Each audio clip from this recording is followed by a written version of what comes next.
Soirée cauchemardesque samedi soir pour Franck Constantin, le gardien des Français volants. Dans ce match de la 5e journée, les Chevaliers du Lac réussissent un premier tiers-temps quasi parfait. Et Antoine Leblanc ouvre le score plein d'opportunisme dès la 5e minute. Survoltés, les Annéciens creusent l'écart à peine 40 secondes après le premier but. Cette fois-ci, c'est Bertrand Fribaud qui trouve l'ouverture. 2-0, le trou est fait. Les Français volants cueillis à froid vont logiquement reprendre le contrôle de la rencontre. Mais Benjamin Acarié est impeccable dans ses cages. De l'autre côté de la glace, Bertrand Fribaud s'offre un doublé. 3-0 pour Annecy après 20 minutes. Le scénario du deuxième tiers est identique à celui du premier.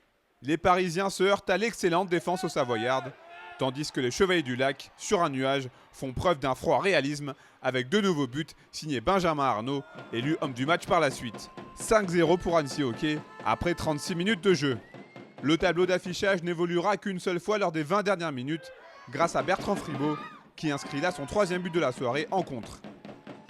6-0 résultat final, un score de tennis en faveur des Annéciens, qui signent un troisième succès de suite en championnat, avec un blanchissage en bonus. C'est le score qui est surprenant, on voulait vraiment gagner, on pensait qu'on allait gagner, l'équipe était au complet ce soir pour la première fois de la saison, et on avait qu'un blessé. Et on pensait vraiment qu'on pouvait faire quelque chose, mais on ne pensait pas que le score serait si large. Au hockey, quand tu prends pas de but et que tu en mets 6, on peut dire que c'est un bon match. En plus, sur la répartition des tiers, c'est à peu près équilibré, toutes les lignes ont marqué. Donc c'est un très bon match. Défensivement, on a été en place, c'est le plus important. Les Chevaliers du Lac confirment ainsi leur bonne passe, mais au club, personne ne se risque à s'enflammer. Ça nous permet aussi de nous rassurer sur nos choix de joueurs. Et puis voilà, on sait que l'ambition, elle est haute. Maintenant, si on peut aller plus haut, on ira.